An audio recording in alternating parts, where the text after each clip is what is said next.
악어야, 책 읽어줄게. 악어야, 책 읽어줄게. 근데 힘들다. 악어야, 책 읽어줄게. 잠깐만 있어.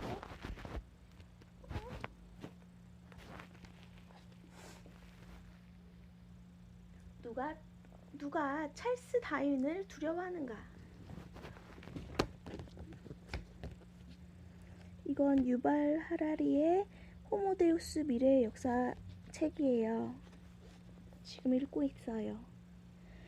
누가 찰스 다윈을 두려워하는가? 2012년 갤럽 조사에 따르면 미국인의 오직 15%만이 호모사피엔스가 신의 개입 없이 자연 선택만을 통해 진화했다고 생각합니다.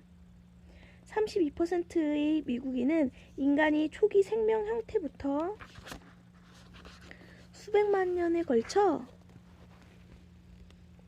진화했을 가능성이 있지만 신이 이 쇼 전체를 지휘했다고 주장합니다. 46%의 미국인은 성경에 적힌 그대로 신이 지난 1만 년 동안의 어느 시점에 지금의 형태로 인간을 창조했다고 믿어요. 3년간 대학을 다녀도 이러한 견해는 절대 바뀌지 않아요. 같은 조사에서 문학사 학위를 받은 대학 졸업생들 가운데 46%가 성경의 창조 이야기를 믿는 반면 14%만이 인간이 신의 감독 없이 진화했다고 생각하는 사실이 밝혀졌습니다. 심지어 석사학위와 박사학위를 가진 사람들 가운데 25%가 성경을 믿고 고작 29%가 자연 선택만으로 우리 종이 생겼다고 믿습니다.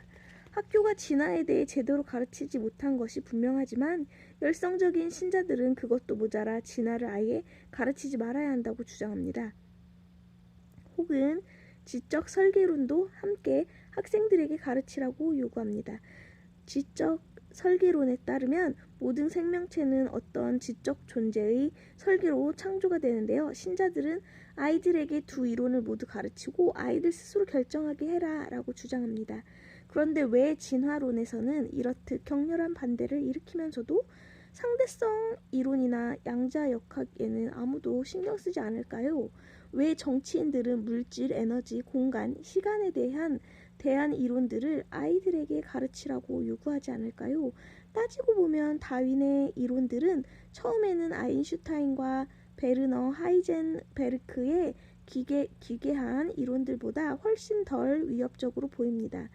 진화 이론의 토대인 최적과 생존 원리는 단조롭다고 말할 수는 없어도 간단 명료한 개념이에요. 반면에 상대성 이론과 양자역학은 시간과 공간을 구부릴 수 있고 무에서 어떤 것을 출현할 수 있으며 고양이가 살아있는 동시에 죽은 상태일 수 있다고 주장을 합니다.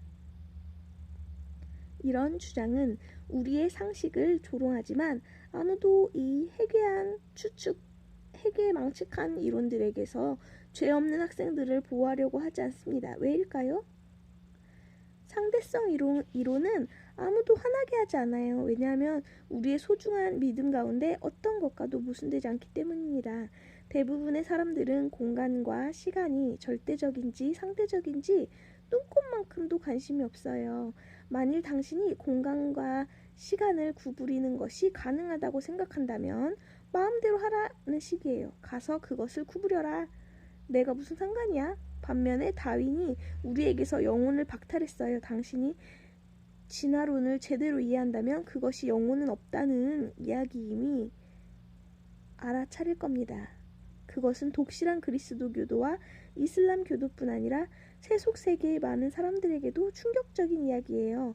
인간은 비록 분명한 종교적 교리를 지지하지 않더라도 저마다 일생 동안 변하지 않고 자신이 죽어도 그대로인 영원한 개인적 본질을 가졌다고 믿고 싶어해요. 개인이라는 영어 단어의 글자 그대로 individual의 개인, 나누어질 수 없는 어떤 것이에요. 개인이라는 말은 내 진정한 자아는 따로 떨어질 부분들의 집합이 아니라 하나의 완전체라는 뜻입니다.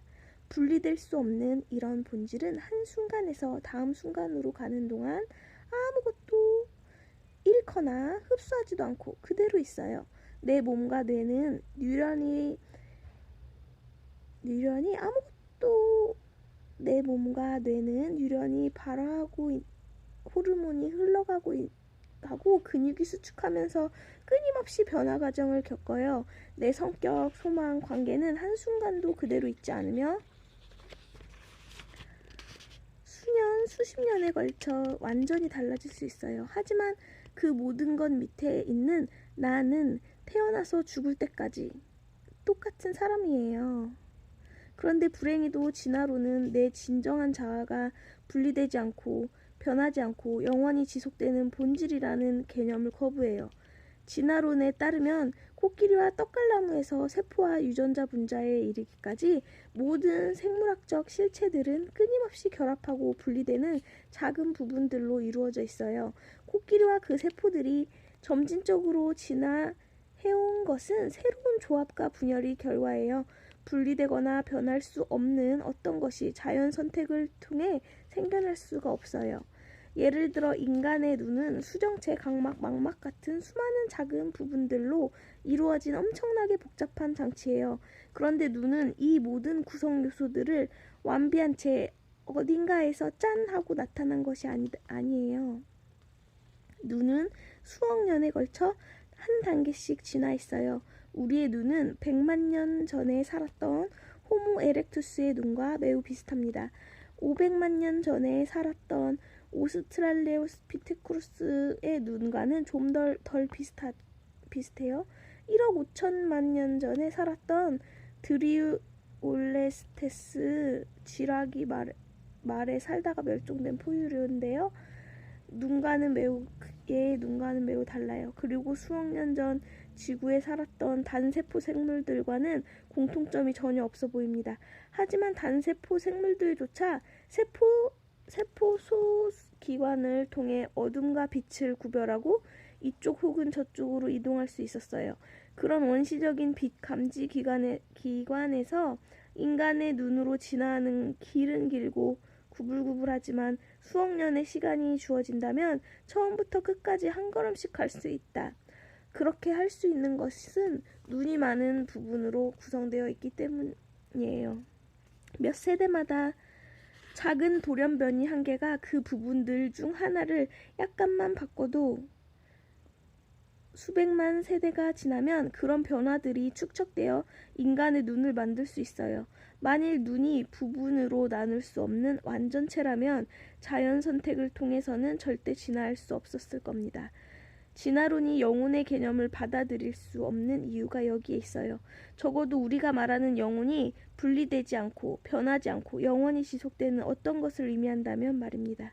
그런 실체는 단계적 진화를 통해 생길 수가 없어요.